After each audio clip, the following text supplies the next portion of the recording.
So we've mentioned the term latent heats already before, okay? And we talked about it in the context of it is a major energy transfer mechanism, okay, on Earth. It allows a lot of energy to be transported from equatorial or high energy areas to polar, okay, or mid-latitude lower energy areas. Okay? It does so because water vapor contains far more total thermal energy than does liquid water.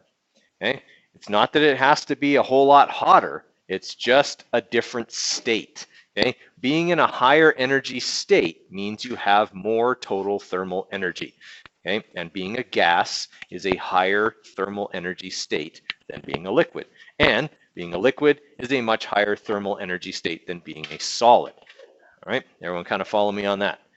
Right. So if I had, a bunch of ice and a bunch of water, let's say equal masses, let's say 500 grams of each, okay, the water has more total thermal energy because it has absorbed more energy to melt from its solid state. Okay, everyone kind of follow me on that? Okay, so that's the big thing we have to realize here. Okay, it's hidden heat. It's not sensible heat. Sensible heat is the heat you can feel. All right, so if you're next to a fire, you feel the heat coming off of it. That's sensible heat. Okay, latent heat is not something that we can detect. Okay, it's something that's there and can be converted into sensible heat when there's a state change. All right, and remember we were talking about this before. Okay, we said that if you get hit by water that's 100 degrees Celsius, it's going to burn you.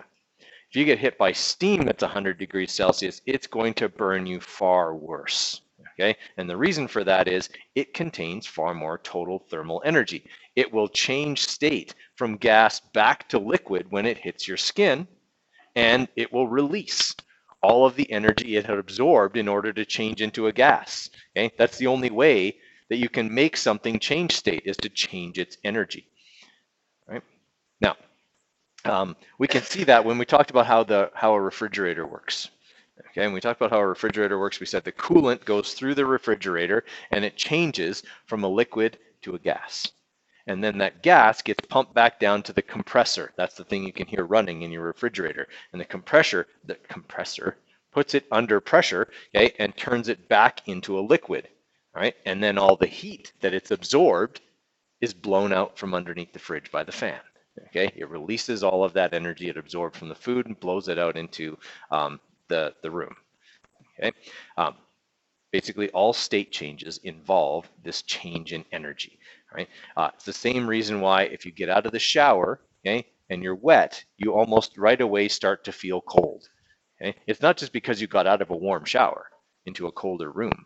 It's because the water that's on your body is starting to evaporate, and the place it gets that energy from is you.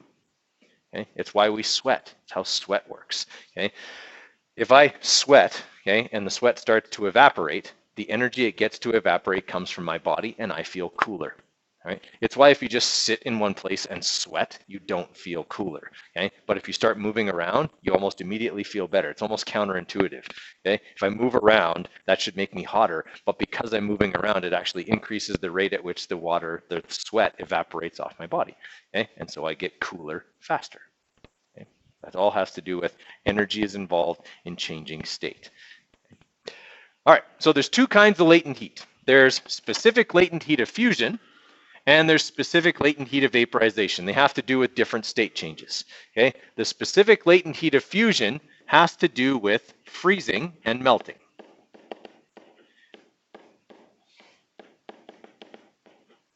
Okay, the specific latent heat of vaporization has to do with vaporization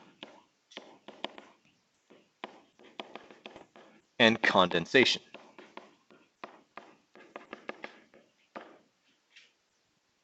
Okay.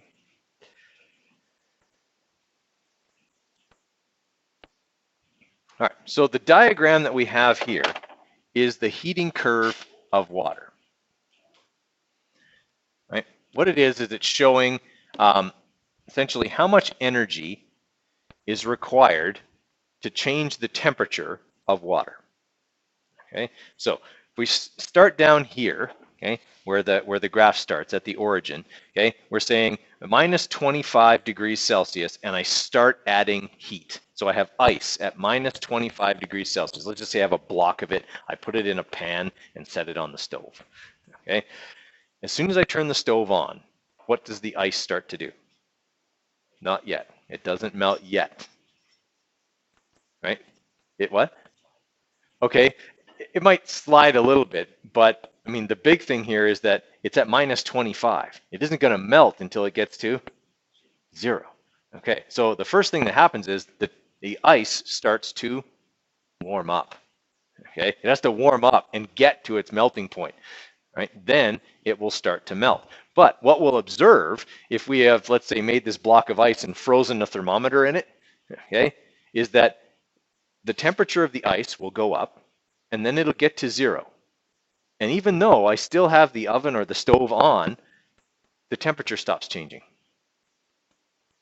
It stays at 0 degrees until all the ice is melted. Okay, that's why we put ice in drinks.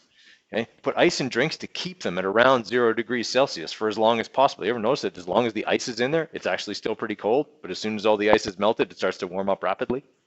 Okay, the ice can absorb lots of heat energy. Okay, it will keep the mixture it's in near the melting point of water or freezing point of water until it's all gone, and then it can't do that anymore, and the whole mixture starts to heat up.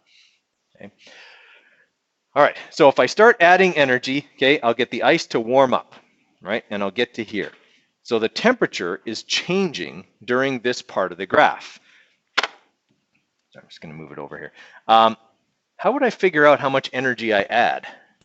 If I know that this is, let's say, 500 grams of water, okay, and I know, or 500 grams of ice, I should say, and I know that I'm, going to change this temperature by 25 degrees, would I be able to calculate how much energy I use?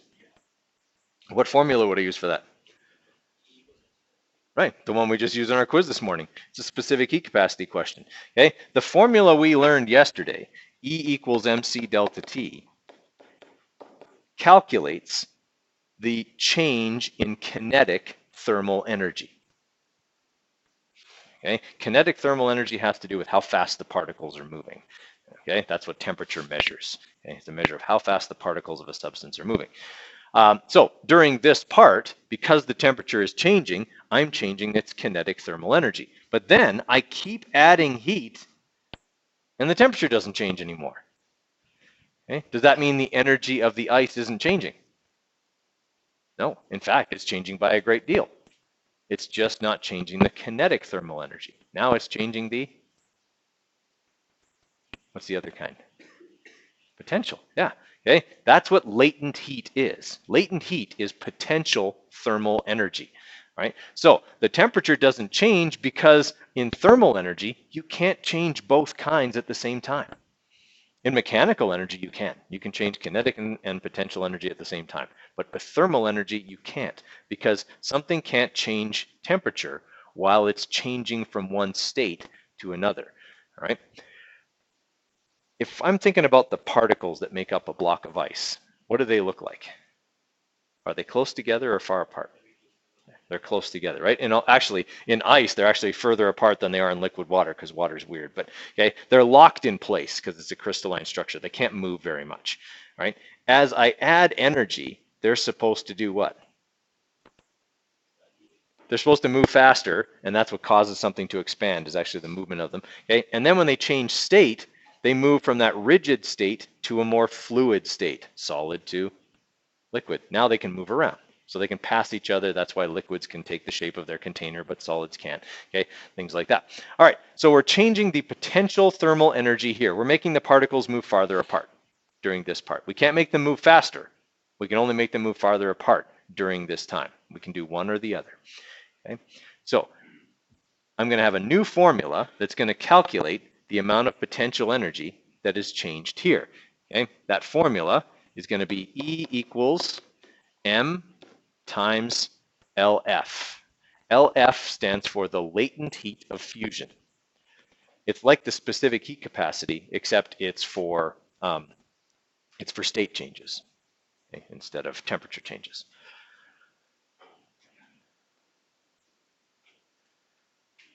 Okay, once they get all the ice to melt, okay, we were just saying, once all the ice melts, then the temperature starts to change again and starts to go up fairly rapidly, right?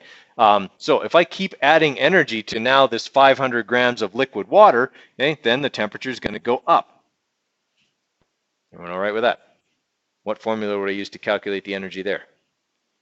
It equals mc delta T. So basically, anywhere where the line goes up, I have to use mc delta T because there is a delta T. I can't use mc delta T here because it'll tell me the energy changes by how much? 0, right, because there's no temperature change. Obviously, that's not true. Okay, once I get the water to 100 degrees, it's going to start to what? Yeah. I mean, it'll probably evaporate along the way, but it's actually going to start to do the boiling thing, right? At 100 degrees Celsius, it's going to start to boil. Okay? And boiling is where the bulk of the vaporization happens. All right. Now, for this part of the graph, we're going to have a new formula as well. For this part, it'll be E equals M times LV, the latent heat of vaporization. Right? Again, it's a number just like a specific heat capacity. We'll go over it in a minute. Once again, we see that during the change of state from liquid to gas, there's no temperature change. Okay? Now I'm making the particles go from a liquid state where they're, this far apart to a gaseous state where they're even further apart. Okay? And that requires a ton of energy. Okay? If you look at this graph carefully, you can see the x-axis is talking about the energy being put in, and the y-axis is about temperature. Okay? To heat the ice, melt the ice, and heat the water to boiling only took on this graph about 15 kilojoules. To boil, to evaporate off all that water takes another 40 kilojoules. It is way more of the energy involved in all of this than any other part of the graph. Okay? Vaporizing something involves the input of huge amounts of energy because of what it does to the kind of intermolecular forces that go on. Okay, when you move something further apart, you're essentially disrupting these things, and it takes a lot of energy to do that. That's why latent heat is such an important energy transfer mechanism. Okay, look at how much energy is required to turn something into a vapor. Okay, it's huge, and it takes all that energy with it. If it's a warm, moist air mass moving from one place to another, it's taking all that energy with it, and it will transfer it to that place when it condenses back into a liquid. Okay, is everyone kind of seeing now why it's such an important energy transfer mechanism? Okay, so that in combination with the jet stream, that's why we were saying that's huge in terms of getting energy from the equator to the poles. Convection is certainly important and certainly the biggest part, but this is also a major role player in that movement of energy. Okay, so I've now boiled off all the water. Okay, what do I have now? I have steam. Steam at 100 degrees. If I keep adding heat to the steam will get hotter. Yeah, steam gets hotter. It doesn't stay at 100 degrees. It keeps getting hotter. You can heat steam to several hundred degrees Celsius. Okay? And that's what will happen. If I continue to heat it, the steam will change. Eventually, if you get it hot enough, it'll turn into plasma, but we don't have to deal with that part of it. Okay? That's basically where all the intermolecular forces just are disrupted, break down, and the molecules just break. What's that? Oh yeah, absolutely. Yeah, that's how you make plasma. Yeah. Okay, so everyone kind of following here? All right. So what we need to look at here is I guess, the biggest part of this will be this shape needs to be something you know. Okay, the shape of the heating curve of water needs to be something you know. Right? Every time you get a latent heat question, just draw this. Okay, that's the heating curve of water. This 0 degrees, this 100 degrees. Okay, and we talked about anywhere where the line is going up, I'm going to use E equals mc delta T.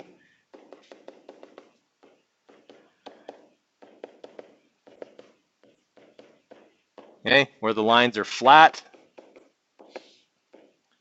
okay, I'll either use latent heat of fusion or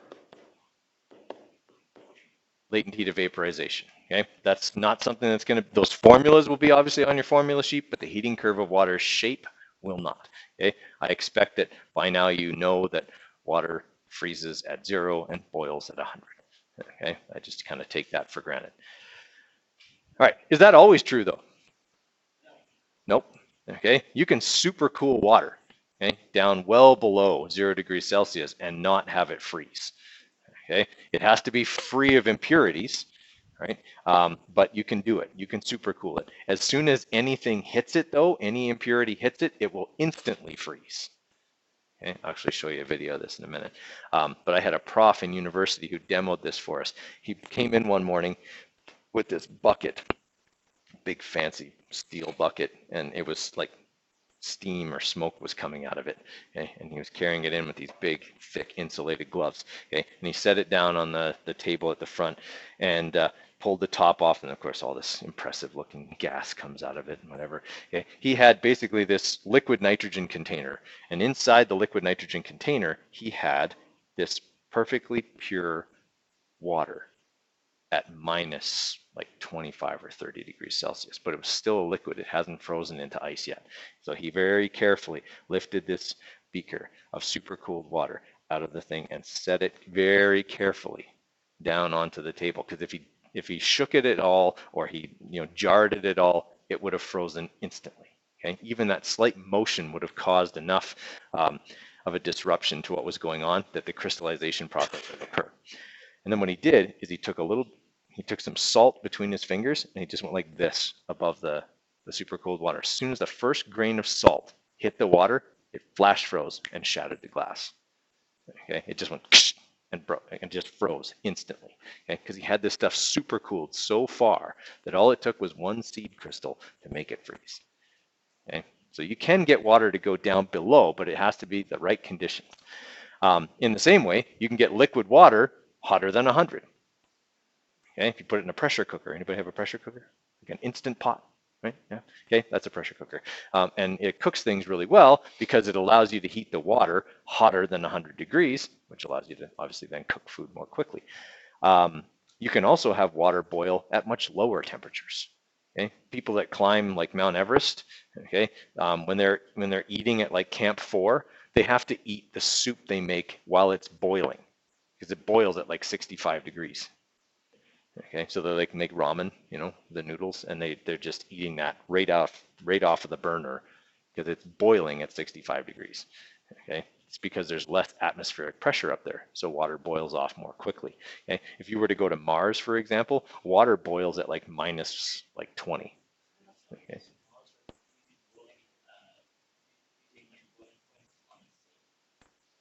Oh yeah, it's crazy. Yeah, like it. I mean, it's like on Earth where you have if you take solid like dry ice, like solid carbon dioxide, it sublimates, right?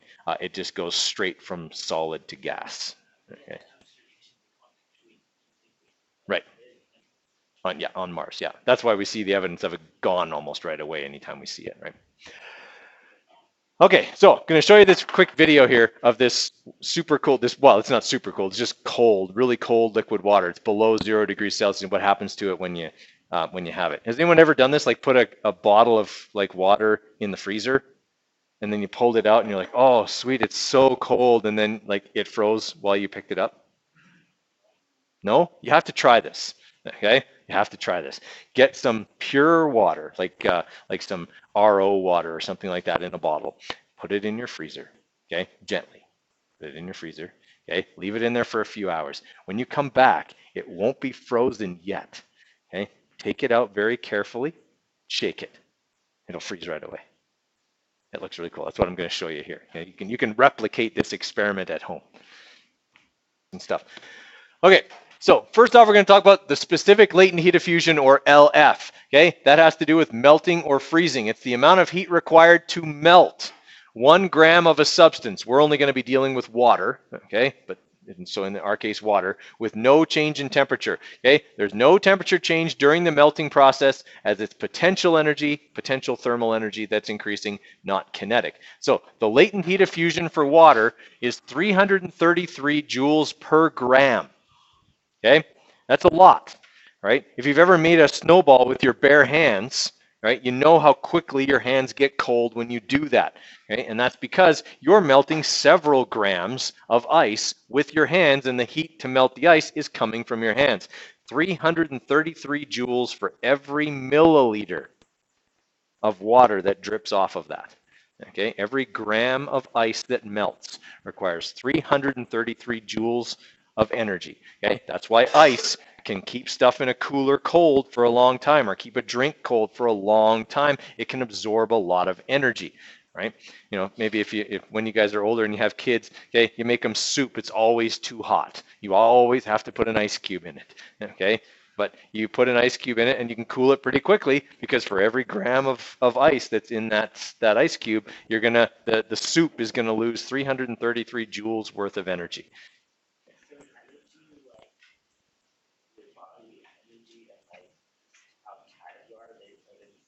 No, no. We're talking the energy is like the chemical energy or the heat, the thermal energy. The energy you have is totally a psychological thing. Okay, it's based on how well rested your brain is and stuff like that. It has nothing to do with the amount. I mean, unless you are tired because you haven't eaten, right? I mean, if you've ever gone a long time without eating, you know, you start to get a headache, you start to get hangry, you start to feel tired. Okay, that's different. That is because your body is running low on fuel.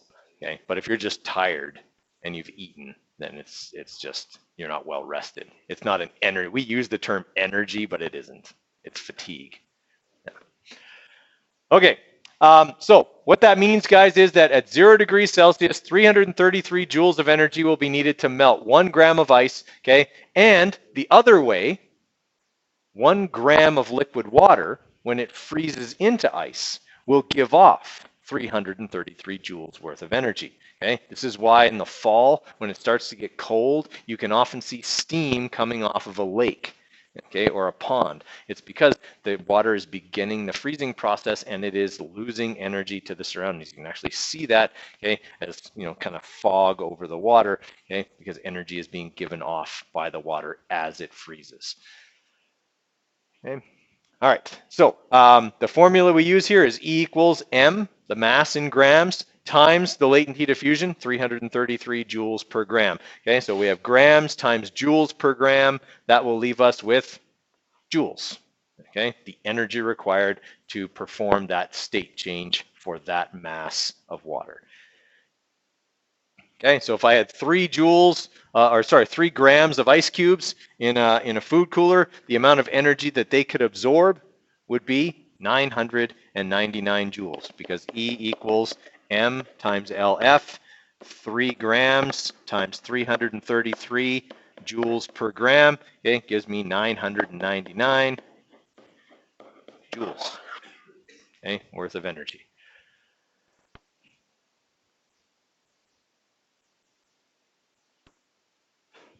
Okay, everybody all right with that? Okay, so not too tough mathematically, right? Here's the other good news. You're never going to have to manipulate that formula.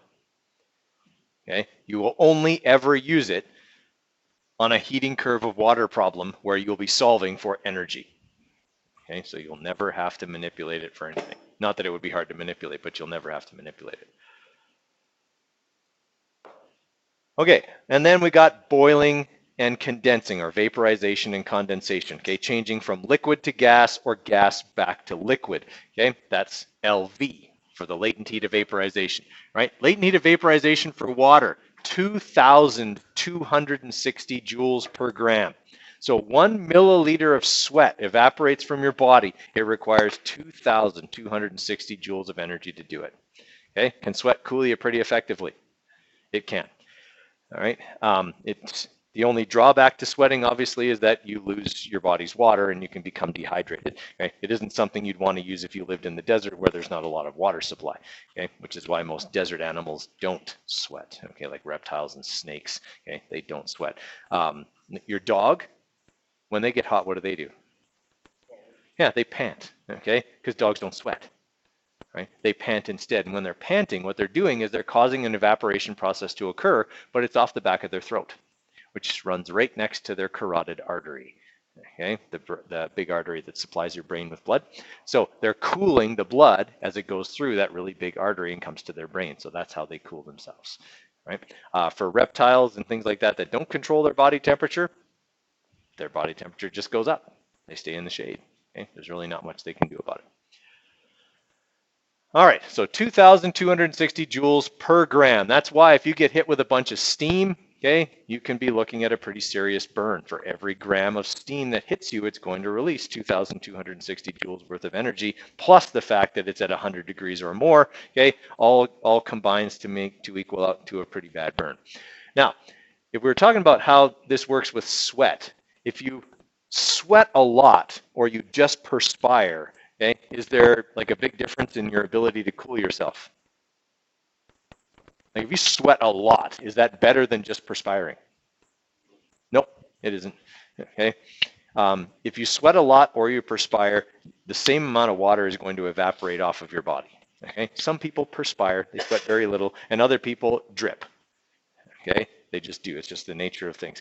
But being one of the people that sweats so much that you drip doesn't mean you're going to cool yourself better. Okay, you just need a thin sheen of sweat on your body to cool you effectively. Okay, that's why sometimes like if you go to like Stampede, sometimes they have those misting stations, right, that you can walk through. Like you don't get soaking wet on those. You get this nice little bit of mist, a little layer of water on your body that evaporates. It's very refreshing. Okay, because that's all you need. You just need a little tiny bit of water to evaporate effectively. If you're soaking wet, no more water is going to evaporate off of you. It'll just last longer. Okay, you'll be wet for longer. Okay, as opposed to it's going to cool you off any better. But the unfortunate part of that is most of it will just drip off of you. Okay. A number of years ago, back when the Oilers weren't as bad as they are now, they had a goaltender named Nikolai Habibulin. Okay, and this guy sweat like you would not believe. That's why the Oilers were so bad in a shootout. The guy he would literally lose 10 pounds in a game. Okay, that's how much he would sweat. He wouldn't burn calories and lose 10 pounds. He would lose 10 pounds in water in a game. Yeah, like this is the guy who every time there was a stoppage in play would skate to the bench for a new blocker and a new catcher. And the guys on the bench would do this. Okay, they would literally be able to wring the glove out. Okay, he had holes drilled in his skates so the sweat would drip out. They actually caught it on the crease cam one time. Okay, he's in the net, he's standing there, and you can see sweat dripping out the bottom of his skates. Okay, that's how much this guy sweat. Did that make him cool himself any better? No. Okay, it didn't make him cool himself any better. He's just one of those guys that leaks like crazy. Okay, and some people are just like that, but it didn't make him cool himself any better. But he would go through bottles and bottles of water in a game and not keep up with the amount of water he would lose. All right, so there's advantages and disadvantages. Okay, I mean, being a heavy sweater does mean you're going to, get dehydrated more easily than a person who just perspires. Yes, yeah, he had other personal problems, but yeah, he had some issues. Yeah. He was a decent goaltender. Yeah, he sweat a lot. Yeah. Well, you got to remember, goaltender's got all those pads on, right? Like they wear all those pads, and yeah. And he was an Oilers goaltender, so he was facing a lot of shots. And he was working hard. Yeah. Okay, so the formula we're going to use here, E equals M times LV, so it'll work exactly the same as the other one. If I have 2.5 kilograms of water, okay, that's 2,500 grams. Okay, if I want to figure out how much energy is needed to evaporate that, okay, E equals M times LV. Okay, joules per gram. It's a lot, yep. Oh, not 25,000 times 260. 5,650,000 joules to evaporate completely 2.5 liters of water.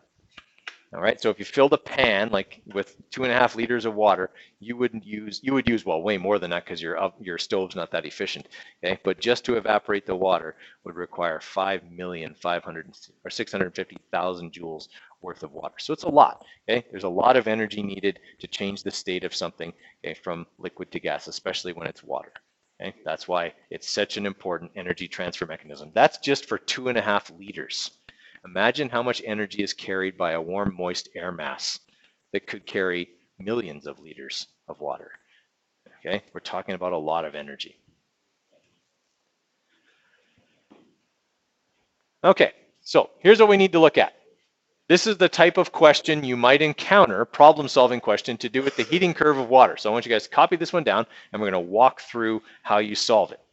Yes, okay, it's actually pretty straightforward. It's going to look complex at first, but it's not. All right, so the question is asking me how much energy is required to heat 250 grams of ice from minus 15 degrees Celsius into steam at 150 degrees Celsius.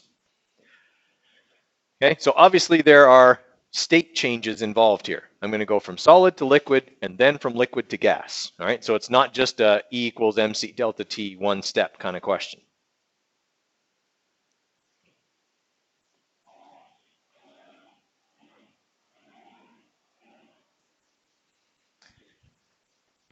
So the first thing I want to do is I want to draw the shape of the heating curve of water on here.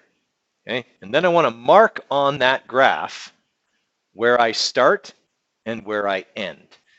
Okay, so my starting point will be right here at minus 15 degrees Celsius, right? If we were looking at this, if it had the axis on it, you wouldn't need to draw the axis, but this would be energy and this would be degrees Celsius, right? So this is going to be 0 and this will be 100. Okay, so I'm starting here and I'm going to end up there. How many different steps are there in this question? Yeah, there's 5. Okay, here are the steps. I start at minus 15 with ice. So if I start adding energy, I'm going to heat the ice from minus 15 to 0. That's step 1. Once the ice gets to 0, it will melt. Okay, that'll be step 2, this part. Okay, after that step, I'll have liquid water at 0 degrees. If I keep adding heat, it's going to heat up from 0 to 100. Okay, so that'll be my next step. Then I'll have water at 100. I keep adding energy, it'll evaporate. That'll be step 4. And then I'll keep heating the steam. That'll be step 5, right? So there's 5 steps in this question. What formula did we say we were going to use if the temperature was changing? Right, okay. Anywhere where temperature is changing, I calculate the energy using E equals mc delta T because A, it has temperature change in it, and B, it calculates the kinetic thermal energy change, which is what's going on here. All right, so anywhere where the line is going up, I'm going to be using that formula.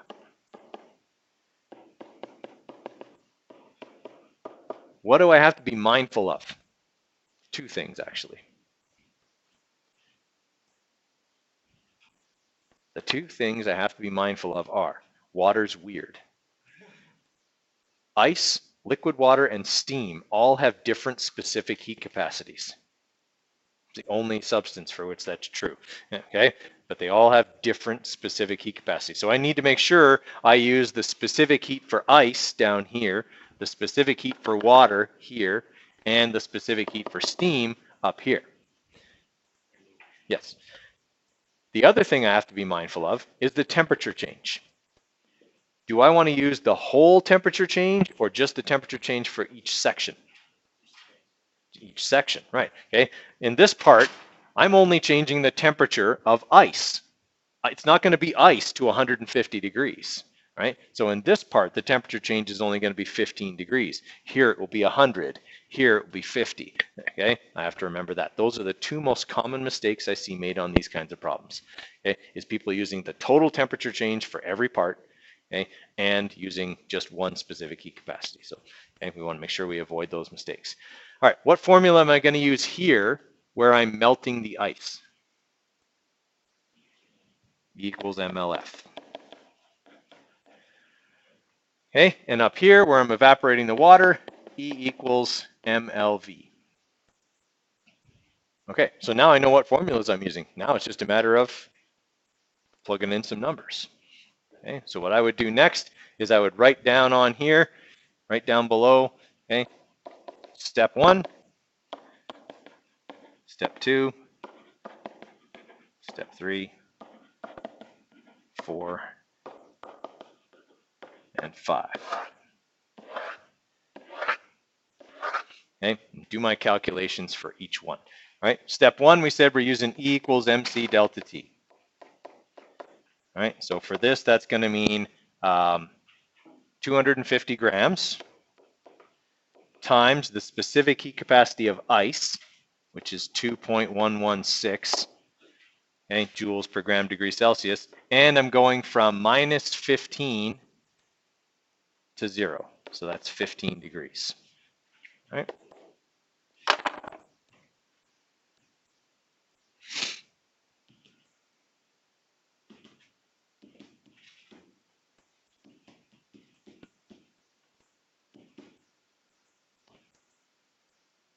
All right, so we got 7,935 joules.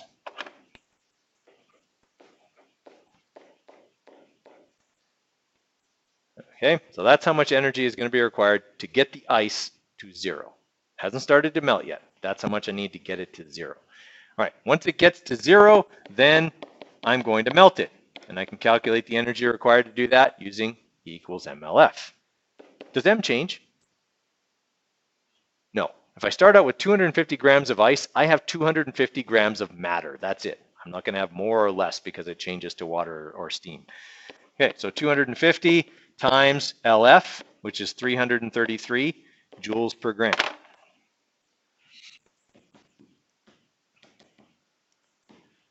All right, 83,250 joules. Is that a lot more than it took to heat the ice? Yes, because changing state always requires more energy. 83,250 joules. All right, then I have liquid water at 0. I'm going to change its temperature by 100 degrees. So E equals MC delta T. 250 times now the specific heat capacity of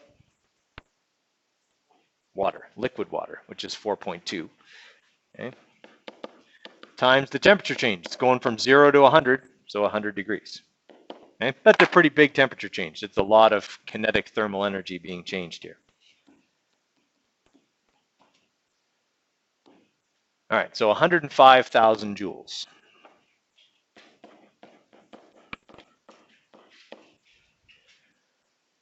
Okay, now I've got liquid water at its boiling point.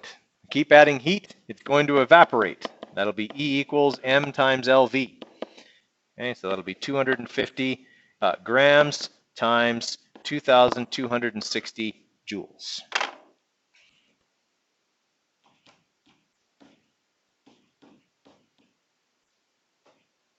Okay, is that by far the biggest part of this? Right, 565,000 joules to evaporate the water.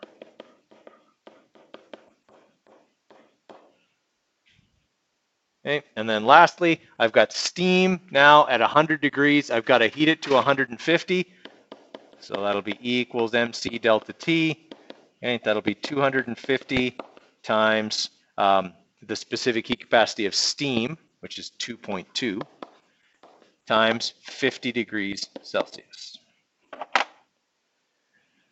So on a test, guys, I would give you the specific heat capacities of ice, water, and steam. It's on the front page of the Unit 4 test and the final exam. Okay. So 250 times 2.2 times 50. All right, so 27,500 joules.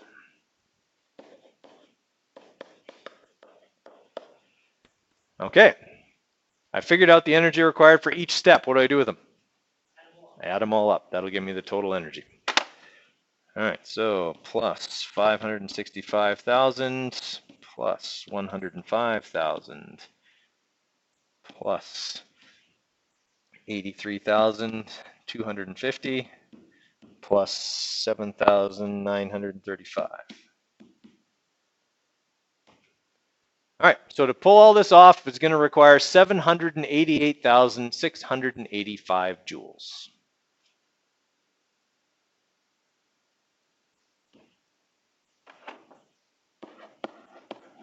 I forgot the number.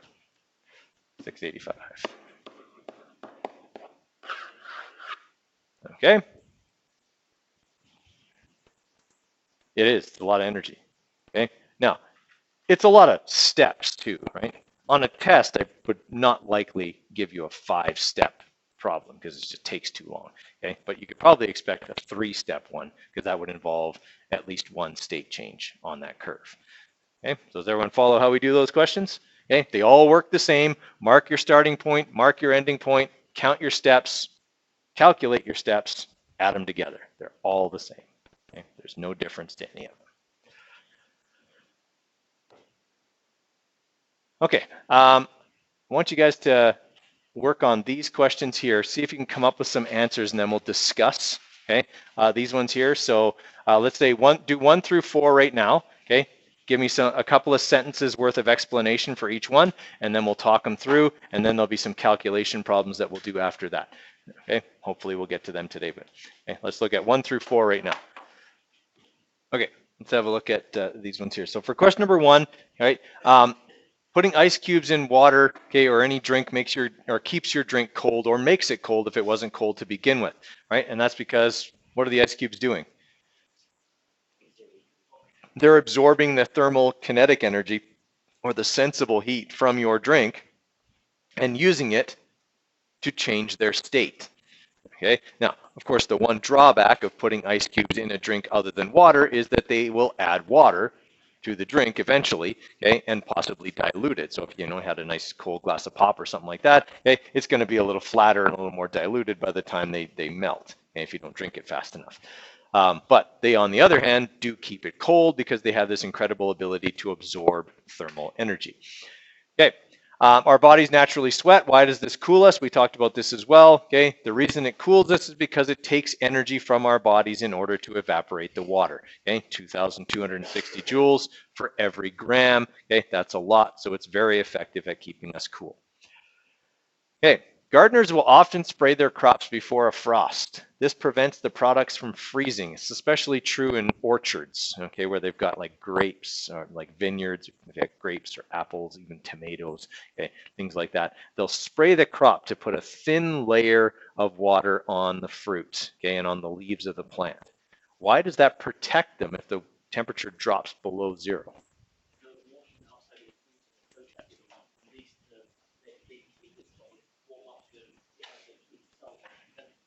Exactly. When the water on the surface freezes that you've put on there, it releases some thermal energy. Okay, that energy goes into the fruit or the leaves or whatever, okay, and it can help to protect them against a light frost. If it's getting down to -10, they're dead. Okay, no amount of watering them is going to save them at that point. Right. Number 4, which is better at keeping food in a cooler cold? 10 kilograms of ice at 0 or 10 kilograms of water at 0? Here's the explanation for this one. The heating curve of water. Okay, ice at 0 starts here. Water at 0 starts here. Which one has the ability to absorb more energy? The ice, because it hasn't changed state yet. Okay, that's why we do that. That's why we put ice in a cooler. You don't pour cold water in a cooler. Okay, I mean, it'll be cold initially, but it's not going to work very well. Okay, ice can absorb more energy because it starts further back on the heating curve of water. Okay, so it has more ability to do that. All right, tomorrow we're going to go over the rest of these. Monday, we're doing a lab on this. Okay, Tuesday, biomes. Wednesday, we'll go over, tomorrow we'll do more of this and the unit exam review. Okay, Monday we'll do biomes, do the lab. Tuesday, biomes. Okay, Wednesday, we'll kind of finish everything up. Thursday's your unit exam. All right, that's where we're headed. I finally have a plan that works because I forgot about that lab. That's why I had an extra day somewhere and I couldn't figure out what it was for. Okay, so that's the plan going forward. Guys, also remember your climatogram activities are due tomorrow. Okay, make sure you get them done, submitted on Google Classroom for the beginning of class.